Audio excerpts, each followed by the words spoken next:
Hi, I'm Stuart. Welcome to my YouTube channel and welcome back. Thanks for viewing my video. In this video I do the end of the year 2025 tag. I was tagged by Reney at Beyond Books and Justin at Triumphal Reads. This is a tag that Justin came up with by synthesizing a bunch of other end of the year tags together to come up with his questions. Per Justin, my version of the end of the year tag, stealing questions from many of the versions out there. And these questions are for books read in 2025. There are 16 questions. Before I get my answers, I will say one thing. Many of these questions say most. I decided I didn't want to repeat my answers because in some cases a book might have been the answer for 3. I think I had one book that would be. So I decided that I'm not going to repeat my answers. Some of my answers are truly most. They might be second or maybe third, but they're still high up there. The first question is longest, and that will be Weaveworld by Clive Barker. As you can see, it's a quite thick book, and also, if you can see, possibly the font is pretty small. So this is a very big book. Very enjoyable read, but it is quite a chunker. The second is shortest, and that would be Faber Star's Mr. Salary by Sally Rooney. It is 33 pages long. Really, it's a short story in book form. This was the only version I could come up with, and I bought it from Amazon, and it's actually from England. I don't believe I didn't buy it from Amazon UK, but this was rather pricey, but I did enjoy it. The third question is new favorite author. That's Taylor Jenkins Reid. In 2025, I read both her 7 Husbands of Evelyn, Hugo and Atmosphere. They're both 5-star reads. And in addition to really loving both of them, I was also impressed by the breadth of her talent these books showed. These were very different books. And also the research she did for Atmosphere into the space shuttle program, NASA, training for astronauts, what it was like for women to first go into the training for be astronauts, because the book was about a astronomer who applied to the astronaut training program around 1980 when women were first admitted to that program. I definitely want to read more from her. I knew she was a much revered author, but I hadn't read anything from her until 7 Husbands. I'm glad I did read it. The fourth prompt has made you happy. Unfortunately, my reading, not all that many books make me happy. I mean, I'm happy that I read them. They may have good endings, but usually the content of the books can be kind of downbeat.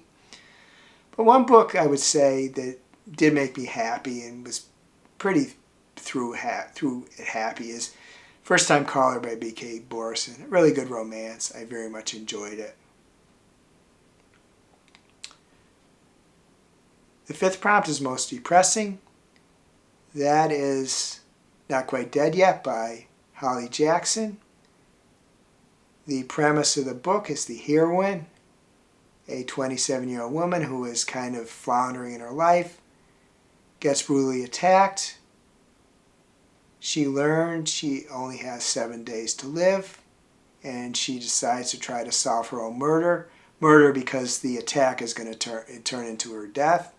So, very enjoyable book on a lot of levels, but very sad too. The sixth prompt is the book you thought of the most. That is The Will of the Many by James Islington, a very impressive book. A book that does lend itself to trying to think deeply, to understand what's going on. The seventh question is the favorite cover. For that I'm going to choose The Twisted Ones by T. Kingfisher. The cover is quite eerie, but what I really like is kind of in faint letters. There is a kind of a short message there, which is something that is quoted in the book. It's kind of important to the story. So that's what I think is cool. Unfortunately, I can't quite read it myself from this cover, so I can't say what it is. But it is very cool. The 8th question is most likely to reread. That would be Bunny by Mona Awad. I think of all the books I read in 2025, that's the one I would most reread. It could stand a rereading to understand a little bit better.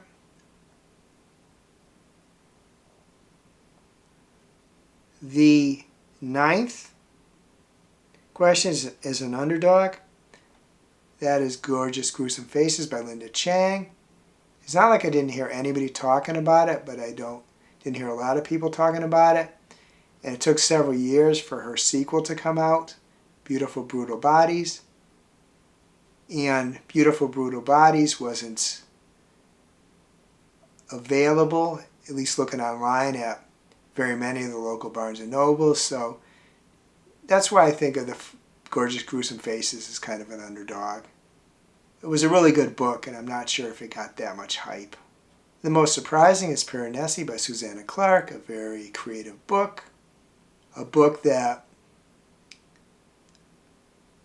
when you read it, you shouldn't expect to understand everything. Not every mystery is answered, but a very creative book. The 11th question is most frustrating. That is There by Tommy Orange, a book I did enjoy, but there were multiple POVs, and some of them go backwards and forward in time, and some were told in a different person, and it's just a hard book to follow because of that. So many different characters that you're getting perspectives from. The 13th prompt is most overhyped, Brave New World by Aldous Huxley. I've said before and several times that this book really wasn't for me. Overall worth reading, but kind of just barely. Didn't make me want to read more of his books. He must have them. I haven't looked. I'm sure he does.